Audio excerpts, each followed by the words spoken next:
Bine ați venit, dragilor din Zodia Capricorn, oriunde v-ați afla în această lume. Suntem din nou împreună la o nouă lectură pentru ultima perioadă a lunii august, perioada cuprinsă între 24 până pe 31 august, așa că, dragilor, toți cei care aveți nu doar soarele, ci și luna, Venus sau poate ascendentul în Zodia Capricorn, această lectură este de asemenea și pentru voi.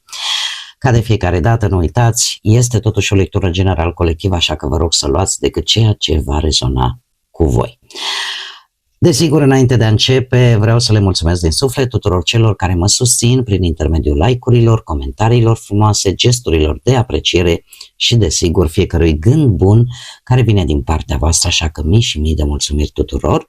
Iar cei care sunteți pentru prima dată aici pe canal, vă urez bun venit, iar dacă la finalul acestei lecturi simțiți că ați rezonat sau pur și simplu v-a plăcut, nu uitați, dragilor, să vă abonați. În felul acesta nu veți pierde niciuna dintre lecturile mele și de-al minteri este și gratuit.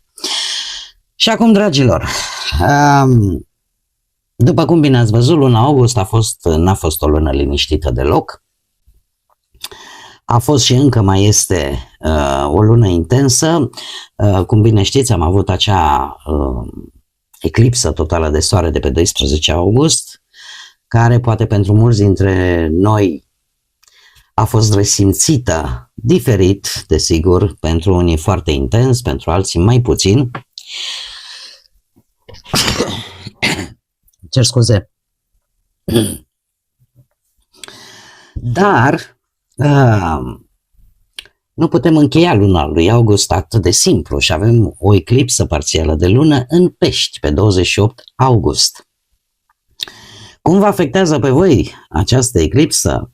La voi, dragilor, această eclipsă de lună din Pești va pune accentul pe comunicare, pe acte, pe drumuri, pe informații, pe decizii, iar acest final de august poate să vă aducă o veste sau o discuție care să schimbe perspectiva asupra unei situații și care vă va determina pe voi să luați o decizie pe care poate ați cam tot amânat-o în ultima vreme.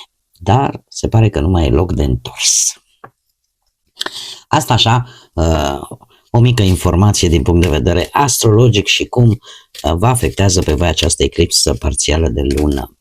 Haideți să vedem acum și care este energia generală pentru dragii mei din Capricorn în perioada 24-31 august. Care este energia generală pentru dragii mei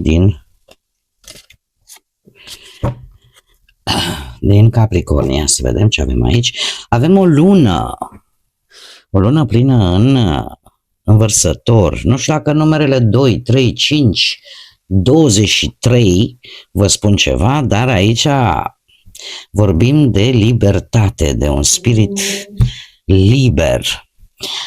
Ce îmi spune asta? Asta îmi spune că sunteți mult mai autentici în această perioadă, că cel puțin veți încerca, dacă nu cumva veți și reuși, să vă urmați propria voastră cale. Dar, desigur, nu veți uita să păstrați legătura cu oamenii care chiar contează pentru voi. Este o perioadă în care voi simțiți așa nevoia de libertate, de schimbare, de experiențe diferite, da? Sunteți mult mai curajoși, mai ales când e vorba să fiți voi înșivă. E ca și cum îți dai seama că nu mai trebuie să porți nici o mască în fața nimănui. Ai dorință și mai ales dacă vorbim de situații, de anumite lucruri pe care până în acest moment le-ai privit dintr-un anumit unghi, s-ar putea să le priviți din unghiuri diferite în această perioadă sau să gândiți diferit. E posibil la un moment dat să vă puneți întrebarea dacă cumva libertatea pe care voi o căutați vă apropie sau nu de cei dragi vouă. De ce? Pentru că emoțiile în această perioadă pot fi schimbătoare. Așa că înainte să luați o decizie, trebuie să acordați cum să spunem, sau mai degrabă să înțelegeți de fapt ce vă doriți cu adevărat. Posibil să fiți înclinați în cunoaștere, de ce nu poate chiar în astrologie, în spiritualitate, în tehnologie sau în general așa în orice domeniu care simțiți voi că vă deschide mintea. E o perioadă excelentă ca voi să învățați, să descoperiți lucruri noi, să înțelegeți anumite aspecte ale vieții. Totuși,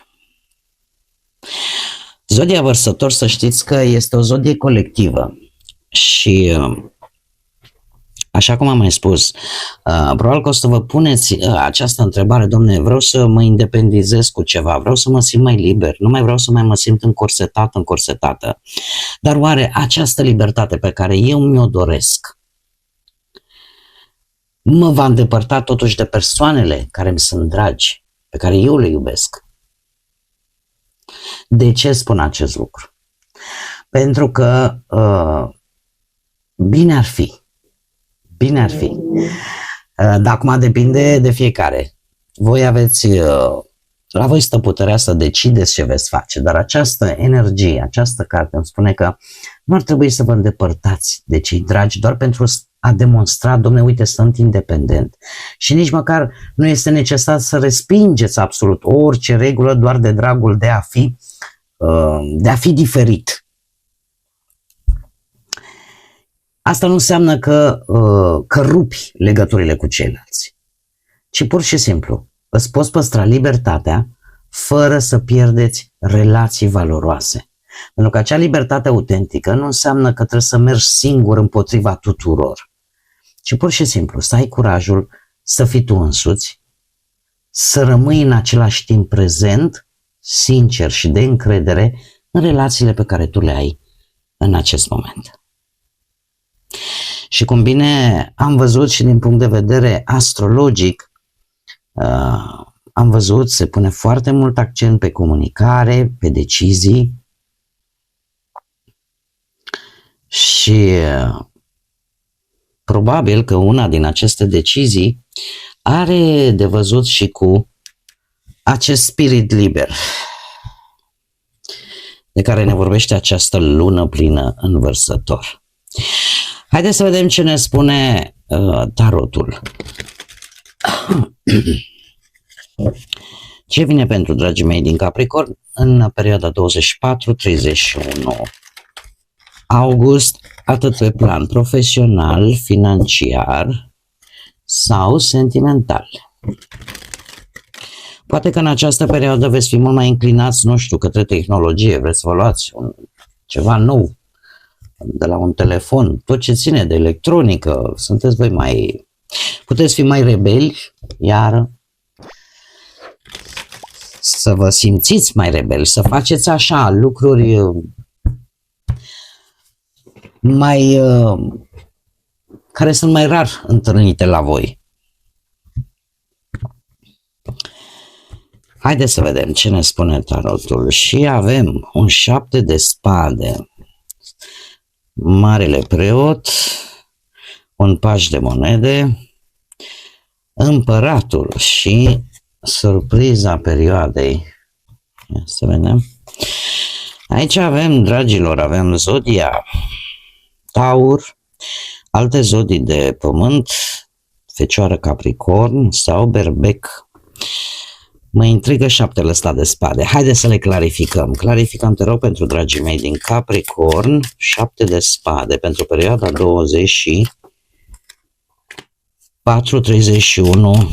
august. Foarte interesant aici, un 7 de bâte care duce la 7 de spade. Aici avem un 10 de bâte. Clarificăm pajul de monede, te rog.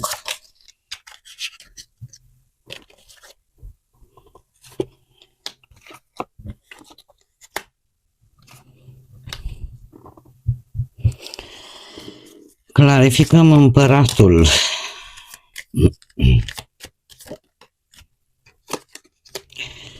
Și clarificăm surpriza. Ia să vedem ce avem noi aici. Ce pot să vă spun? Că într-adevăr sunt multe bâte, foarte multă acțiune. Foarte, foarte multă acțiune. E ca și cum mai zici așa, la o primă imagine, gata cu teoria, trec la practică, că nu mai ține. Dar, haideți să ne lămurim cu partea asta profesională. Un 7 de bâte. Dragilor, ori voi abordați o strategie nouă, ori la locul de muncă, ori vis-a-vis de o colaborare, ori vis-a-vis de niște șefi, de niște asociați. De ce? Poate chiar sunteți nevoiți să abordați o strategie cu totul și cu totul diferită sau nu mai vreți să mai dați informații foarte multe vis-a-vis de ce vreți voi să faceți, de planul vostru profesional. De ce? Pentru că avem un 7 de bâte. 7 de bâte îmi vorbește de obstacole, competiții, tot felul de tensiuni poate între colegi, provocări neașteptate. Ați fost mereu într-o permanentă defensivă. Da? Ați vrut să rămâneți pe poziție, ați fost curajoși, ați fost perseverenți și probabil că și asta va ajuta să treceți peste anumite dificultăți care ar fi putut să apară în viața voastră profesională. Ați reușit să mențineți cumva controlul asupra poate al unui anumit proiect, v-ați apărat părerile, v-ați apărat ideile. Toate astea duc la un 7 de spade și aici avem, să zicem așa, două variante. Ori voi vă dați seama că e nevoie de o strategie, e nevoie să fiți un pic mai precauți, să vă gândiți la o tactică pentru a rezolva o anumită problemă legată de muncă. În felul acesta să sunteți mai discreți. Da? Sunteți mai discreți, mai atenți, mai creativi, abordați o anumită situație profesională un pic mai creativ, chiar dacă aia poate implica un anumit risc.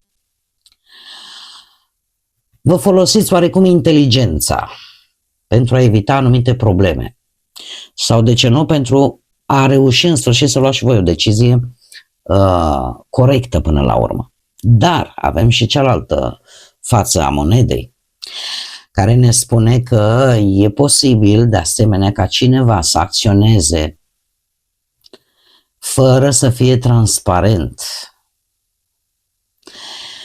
Că e posibil ca cineva să evite un adevăr,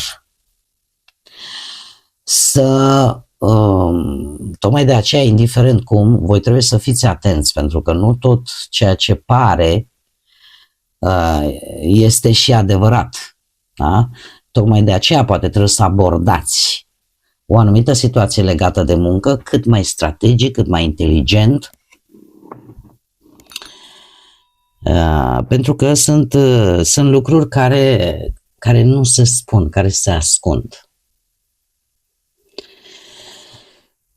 Acum, pe partea bănuților, avem Marele Preot provenit de la un 10 de bâte.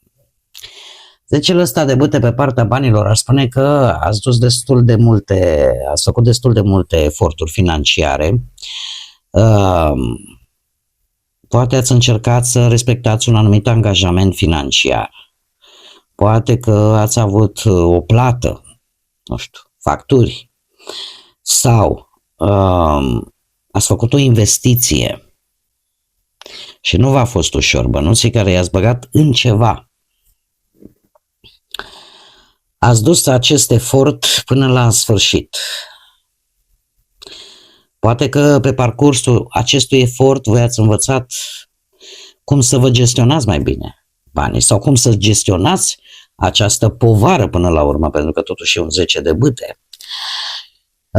Dar cred eu că ați învățat un lucru și mai important, să prioritizați corect lucrurile. Da? În sensul în care, bun, am banii ăștia, ce fac cu ei? Păi mai întâi, uite, plătesc aia. Să prioritizați ceea ce este important. Acest 10 de bâte duce la Marele Preot. Marele Preot, pe partea banilor, vorbește de un plan. dar un plan care merge pe o metodă tradițională. Ce înseamnă asta? Păi nu mai țin eu, domne, banii în bancă. La ce să-i țin în bancă? Păi bunica, mama îi ținea pe la saltea, pe la ciorap, în dulap. Apare această hotărâre. Sau dacă nu veți primi sfatul acesta, din punct de vedere bănesc. Puteți primi un sfat din partea unei energii, nu știu dacă are neapărat legătură cu Zodia Taur, unei energii care are experiență și care chiar poate lucra în domeniul ăsta financiar și să spună, știi, e momentul să faci economii, dar pe stilul vechi, tradițional. Da, asta dacă voi cumva nu luați această decizie de la voi putere. De asemenea, este într-adevăr posibil o decizie importantă legată de o bancă, legată de o situație în care implică contabilitate. De asemenea, nu evitați totuși, uitați-vă și la noile oferte care vin. Analizați-le. Analizați-le și vedeți cam, pentru că e posibil ca unele dintre ele să nu fie chiar atât de riscante pe cât credeți voi. Iar un alt aspect în care eu îi dau atenție foarte mare acum, pentru cei care se vor regăsi, există tendința ca un alt personaj să vă spună ce să faceți cu banii voștri. În sensul în care poate voi vă bazați prea mult pe alte persoane atunci când trebuie să luați decizii financiare. Poate de aici vine și acest spirit liber. Voi aveți capacitatea nativă, voi ca și zodie. Eu cred că nu există zodie mai strânsă și mai analitică în ceea ce privește bănuții, pentru că munciți foarte mult pentru ei să-i obțineți. Deci mai poate să fie și acest aspect. Noi mergem mai departe pentru cei care sunteți într-o relație. Avem un paș de monede, zodii de asemenea de pământ, puteți fi voi, poate să fie și celelalte două zodii, Taur sau Fecioară. De unde vine? De la un 3 de bâte și un 6 de spade. Dragilor dragi, treiul ăsta de bâte aici îmi spune că, nu știu, orică v-ați făcut voi un plan împreună, un proiect, ceva care a legat oarecum cuplu, sau cel puțin v-a făcut așa să vă simțiți foarte entuziaști, să aveți mult mai multă încredere în direcția în care o ia relația voastră. Tind să cred că e vorba ori de o călătorie pe care ați făcut-o recent, împreună, sau în ideea de a lăsa în urmă niște neajunsuri, niște lucruri care au fost niște tensiuni. Iar această călătorie, sau poate perioadă de tranziție, să-i spunem, că nu toată lumea poate a făcut călătorii, dar cu toate că aici am o călătorie care chiar poate vorbi de apropierea unei ape. Această călătorie, această perioadă de tranziție, în cuplul vostru a însemnat o depășire a acestor tensiuni. Pentru că ați avut ocazia să aveți dialoguri constructive, să găsiți soluții împreună.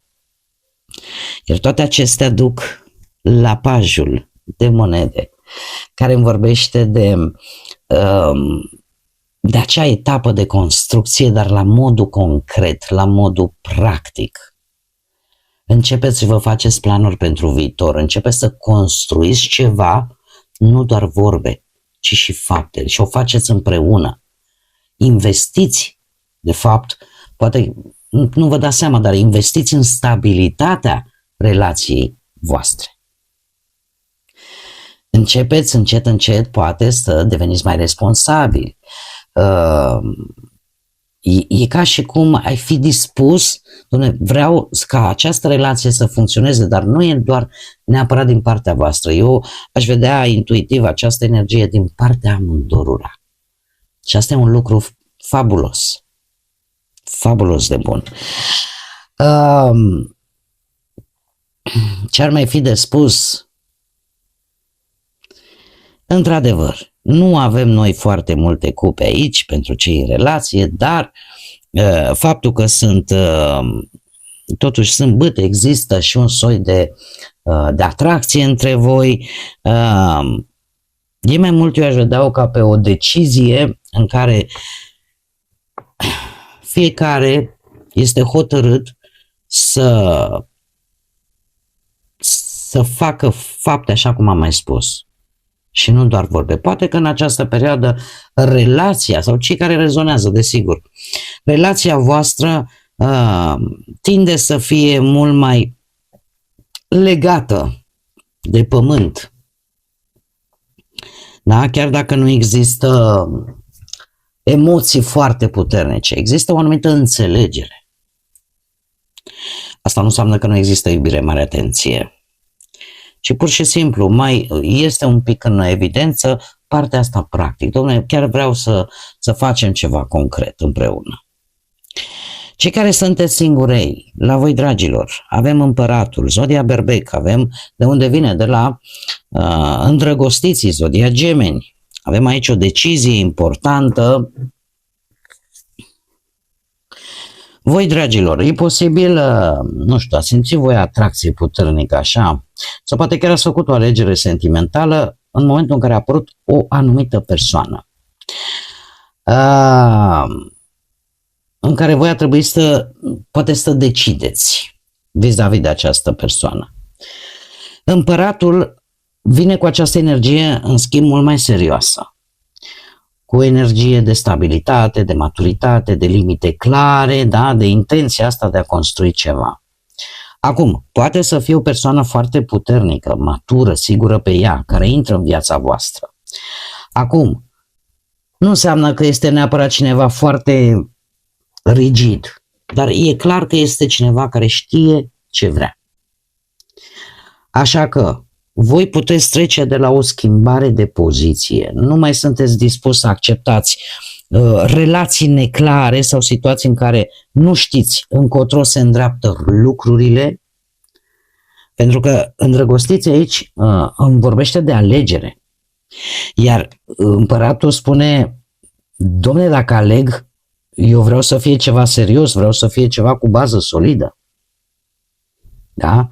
Deci pentru voi cei singuri există potențialul unei conexiuni care poate deveni mai mult, da? Poate să devină chiar mai serioasă decât pare la început, dar cu această condiție cumva. Da? E o alegere sentimentală sau o atracție care poate să aducă în viața voastră o energie mult mai matură și mult mai stabilă. Așa că e cineva care chiar poate să vină cu intenții clare și nu doar cu vorbe frumoase. Acum, surpriza perioadei o aduce judecata, un 8 provenit de la un 8 de monede și un rege de bâte. Zodii de foc, Berbec, Leu, Săgetător. Hei, dragilor dragi, putem vorbi și de o autoritate aici.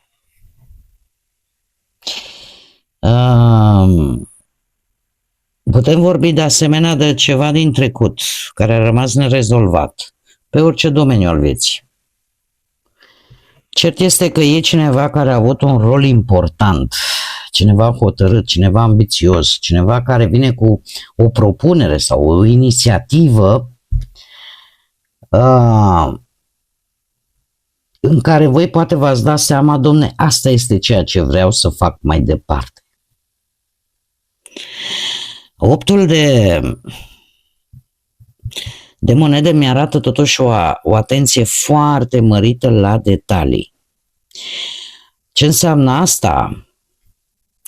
Înseamnă că, nu știu, ori ați muncit foarte mult, ori v-ați perfecționat foarte bine. Aici putem vorbi chiar și de poate de un curs pe care nu l-ați terminat, poate o ofertă, o promisiune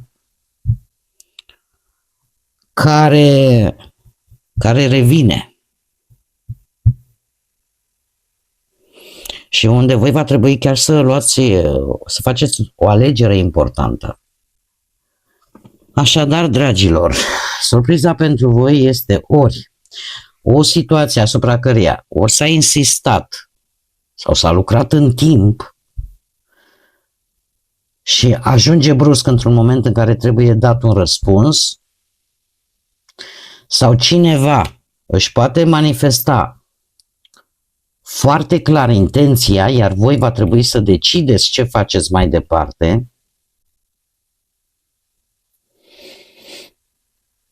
Nu știu, poate că e vorba de o persoană care își urmărește foarte atent obiectivul. Puteți fi voi, dacă aveți ascendent, poate în zodii de foc, posibil, cu atât mai mult. Dar e vorba de un pas concret. Revine cu o propunere. Cineva revine ori cu o propunere, își exprimă intenția și așteaptă un răspuns. Toate astea duc la judecata care, cum am mai spus, ne vorbește de ceva care devine mult mai clar, trebuie făcut o alegere, trebuie dat un răspuns și trebuie rezolvat această situație care revine în viața voastră tocmai pentru a se rezolva, tocmai pentru a se concluziona. Poate să fie pe orice domeniu. Poate să fie pe domeniul profesional, financiar sau chiar amoros. Aici voi adaptați. Haideți să vedem și mesajul final pentru voi, dragilor, din Capricorn, perioada 24-31 august. Care este mesajul pentru dragii mei din Capricorn? Un mesaj, te rog.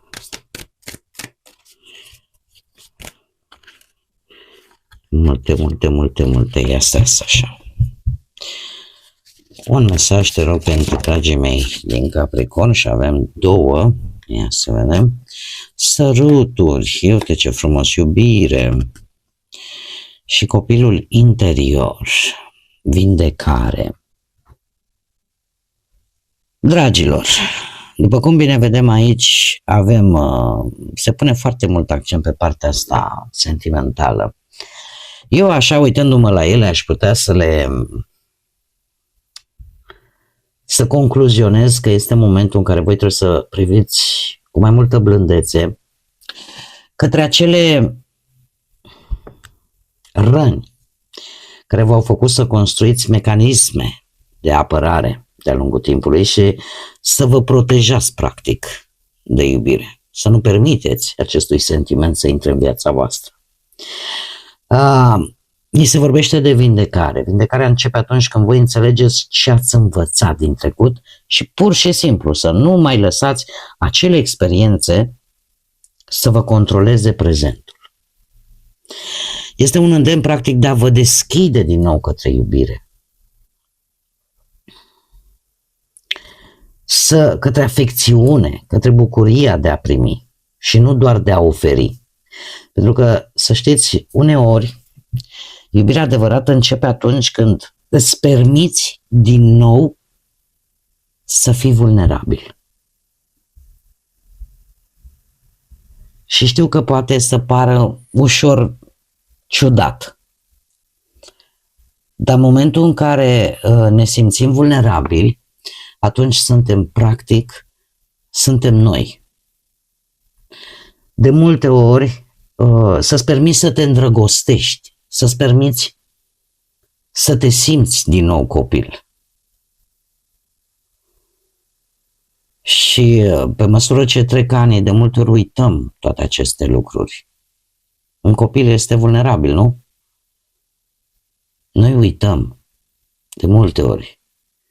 De-a lungul vieții, când treci peste multe lucruri și mai adaugi un strat, se formează așa ca o carapace în jurul nostru și nu ne uităm de fapt că avem nevoie și de iubire, avem nevoie să trăim, avem nevoie să ne bucurăm de viață. Viața nu e făcută decât din muncă, din stres, din toată nebunia asta pe care o vedem în fiecare zi. Așa că sunt momente în care e nevoie să ne simțim vulnerabili. Pentru că în momentul în care te simți vulnerabil, permiți alte persoane, poate, să-ți arate și lucrurile frumoase ale vieții. Da. Uite că am dreptate, am și strănutat. Bun, dragii mei, cam aceasta a fost lectura pentru voi. Eu vă tare mulțumesc că ați fost alături de mine. Vă mulțumesc pentru prezența voastră. Iar până data viitoare, când ne vom reîntâlni la o nouă lectură, nu uitați, suflete frumoase, să gândiți înalt, să zburați înalt și desigur să lăsați ca pacea, credința, lumina și iubirea, bineînțeles, să vă însoțească la fiecare pas.